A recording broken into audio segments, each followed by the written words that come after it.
le race l'avocat que je suis, il te dit rien, hein, comme j'ai la tête dure. Honnêtement,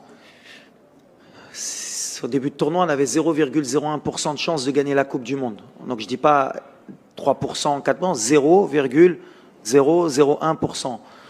On est arrivé dans le dernier carré de la Coupe du Monde.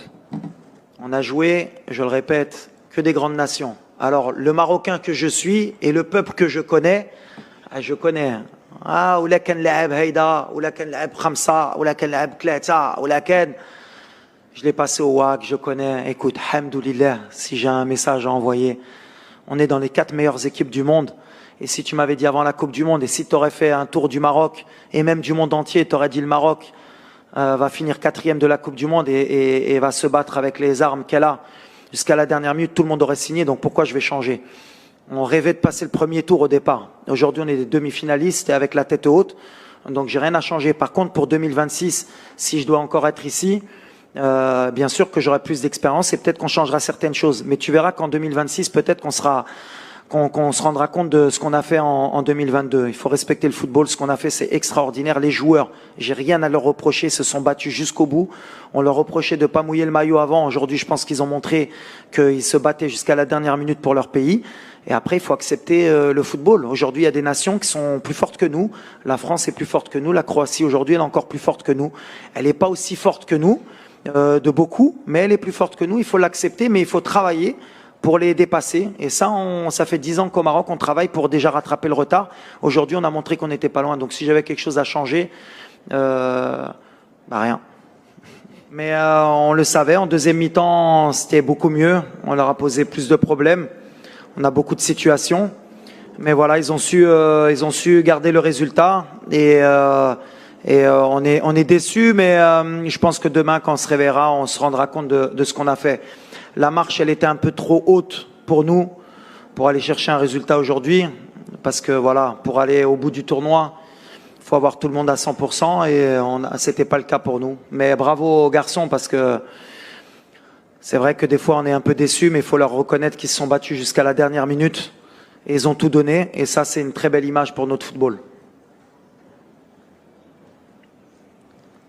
Can we get the microphone here, please? First, I'll come to you, sir.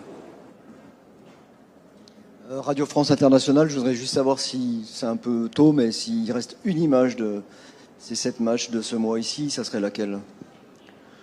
Bon, on a plusieurs images, surtout nous, c'est surtout chacune de nos victoires.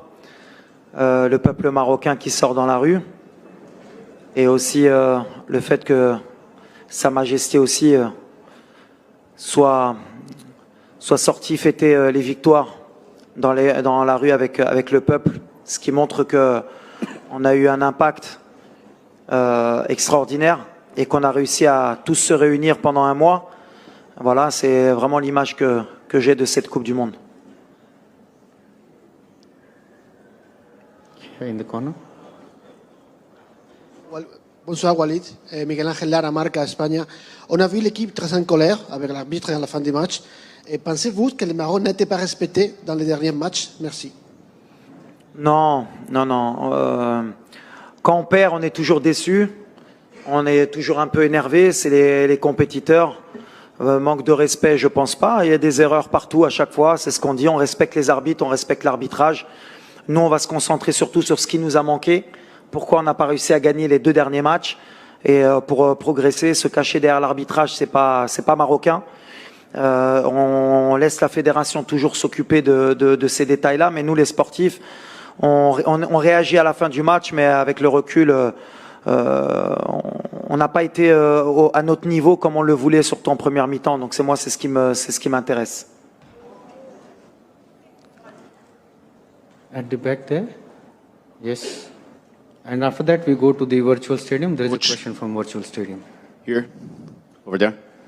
Fernando Callas from Reuters. I would like to ask you what is the impact of the Morocco campaign and this World Cup will have on African football after all 5 teams from Africa didn't qualify from group stage in the last World Cup. So now you gave them this boost of morale. I want to know what is the impact it's going to have in African football. Thank you very much.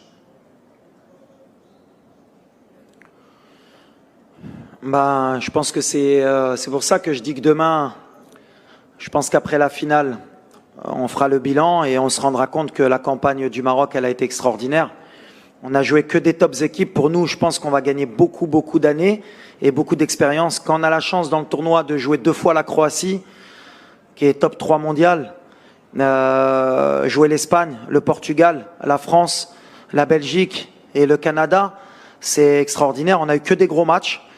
Je pense qu'on a montré un beau visage qu'en Afrique on travaille et qu'on commence à revenir, qu'on a appris. Et maintenant, ça ne veut pas dire qu'on sera peut-être beaucoup plus fort, mais il faudra apprendre, comme nous on a appris du Ghana en 2010 de leur quart de finale, pour passer un cap. En tout cas, l'objectif des Africains et du Maroc, c'est un jour, Inch'Allah, de gagner la Coupe du Monde. Et aujourd'hui, je pense que nous, on a appris beaucoup de la demi-finale et du match de classement. Maintenant, ça va nous mettre beaucoup plus de pression. Et ça va peut-être aussi mettre de l'émulation en Afrique pour que tout le monde espère faire le même parcours. Et tant mieux pour nous parce que voilà, on a un continent de football. Les Africains aiment le football. Et aujourd'hui, je pense que le Maroc a montré qu'on est capable et qu'on n'est pas loin. Parce que voilà, les matchs, on les a perdus sur des détails. Ça veut dire qu'aujourd'hui, la différence entre les pays européens et africains, bah, y a plus lieu d'être. Ça va jouer sur des très petits détails.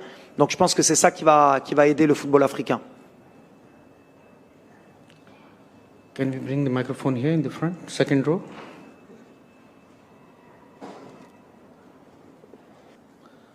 We'll take 2 more questions, one here and one this gentleman.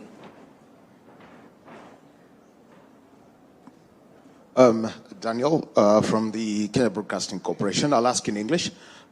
Saw a video of you 5 years ago, and this was with children at the Copa out in Morocco. What's going to be the impact for the youth of Morocco, because you've set a bar so high that it's going to, it has to be the standard now for Moroccan football?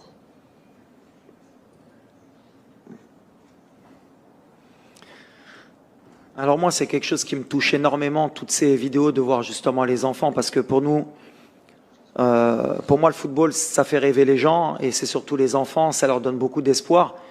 Et je pense qu'aujourd'hui, non seulement au Maroc, mais en Afrique et même dans beaucoup de pays dans le monde, je pense qu'on a réussi à faire rêver quelques gamins qui peut-être, dans certains endroits du monde, peuvent rêver de devenir footballeurs professionnels et accéder à cette Coupe du Monde et de faire une performance. Donc ça n'a pas de prix, c'est ce que je dis, c'est beaucoup plus qu'une victoire en Coupe du Monde, ce qu'ont fait les joueurs. Maintenant, l'impact que ça va avoir sur notre pays, c'est que la barre, comme vous l'avez dit, elle va être élevée. Et donc l'attente de la part de nos supporters, elle va être peut-être beaucoup plus élevée, il va y avoir beaucoup de pression. Donc aussi, c'est mon travail aussi de, comme je l'ai dit tout à l'heure à Morad, de revenir un peu les pieds sur terre et de se dire ce qu'on a fait, c'est extraordinaire. Alors je ne sais pas quand est-ce qu'on le refera, mais on aura envie de le refaire.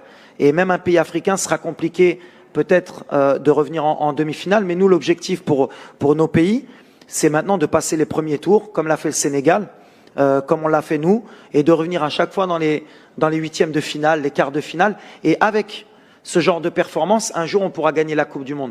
Parce que une fois Mourinho parlait de l'ADN à Manchester United, il existe aussi en équipe nationale. Les Européens sont encore présents et la Croatie, aujourd'hui, elle arrive encore à nous battre. Et qu'elle a la 3e place, c'est parce qu'elle a cette expérience. Elle participe toujours à la Coupe du Monde. Et à force de participer à la Coupe du Monde et de faire ce genre de match, ça te permet d'apprendre. Ça te permet d'apprendre aussi à tes gamins de voir ce genre de match et d'apprendre et de grandir et de revenir plus fort.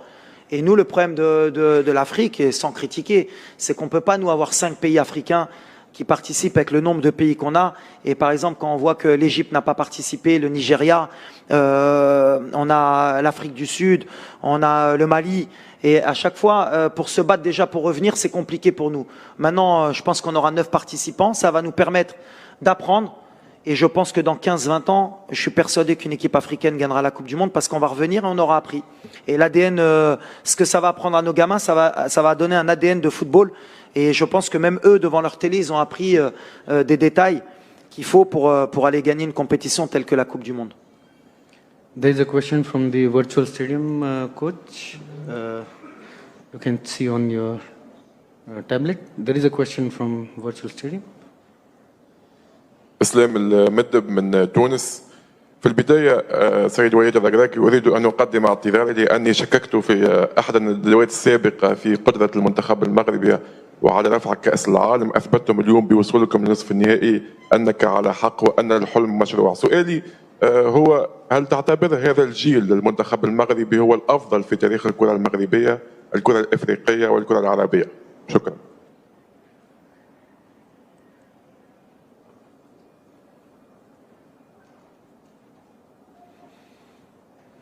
Bah, non, vous n'avez pas à vous excuser. Les doutes qu'on avait avant cette compétition, tout le monde les avait, que ce soit sur les pays africains ou sur les pays en général arabes. On a un palier à passer. Aujourd'hui, c'est bien. Mais comme j'ai dit, on n'a rien fait. Il faut bâtir sur ça. Aujourd'hui, on a juste prouvé que c'était possible. Avec du travail, avec de l'envie. Et les joueurs, ils ont donné le maximum. Mais ça doit servir d'exemple pour plus tard, que ce soit le Maroc ou un autre pays africain, reviennent plus fort, c'est ce que j'ai dit. Et cet ADN, on le construit pas que le Maroc pour le Maroc, on le construit nous pour notre continent. J'espère que tout le monde aura appris de cette expérience et de cette compétition pour qu'un jour, une équipe puisse réaliser le rêve de tous les Africains. Nous, on a buté en demi-finale, le Ghana avait buté en quart de finale avant, le Cameroun, le Sénégal. Mais à chaque fois, on passe des étapes et il nous faudra encore du temps pour, Inch'Allah, revenir plus fort. Mais vous n'avez pas à vous excuser parce que je pense que vous n'étiez pas le seul. Et même dans mon pays, il y avait beaucoup de gens qui n'y croyaient pas. Après, voilà, nous, on s'est battus pour prouver le contraire. Et c'est pas parce qu'aujourd'hui, on a fait une demi-finale qu'on va se la raconter à dire, vous avez vu, vous aviez tort. Non, non, on continue à travailler et on va pas s'enflammer. Après, la deuxième question, Smahlia, une site. Une canette. Fais-nous.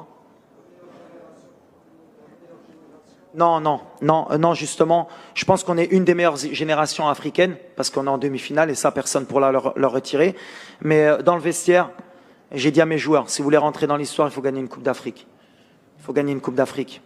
Si on gagne une Coupe d'Afrique, on sera la meilleure équipe de l'histoire africaine, jusqu'à ce qu'une autre équipe gagne la Coupe du Monde. Mais il faut que, dans les 3-4 ans à venir, cette génération puisse gagner une Coupe d'Afrique. Et je pense que si elle la gagne, ce sera la meilleure parce qu'on va être attendu. Et donc, ce sera beaucoup plus difficile pour cette génération de gagner une Coupe d'Afrique. Mais on va travailler dur. On a 1 an pour se préparer pour la Côte d'Ivoire. Et pourquoi pas 2 ans pour voir où se passera la Coupe d'Afrique 2025. Mais comme j'ai dit à mes joueurs, avant d'être le roi dans le monde, il faut être le roi chez soi. Et d'abord, il faut dominer dans notre continent. Alors, c'est peut-être un discours un peu agressif de ma part, mais on est ambitieux et on a envie de le faire. Thank you, coach, and good luck for the future. Thank you so much et merci à tous pour votre soutien durant toute la Coupe du Monde. En tout cas, on a pris du plaisir. Et j'ai envie de dire une chose, vive l'Afrique, ou Dima Maghreb.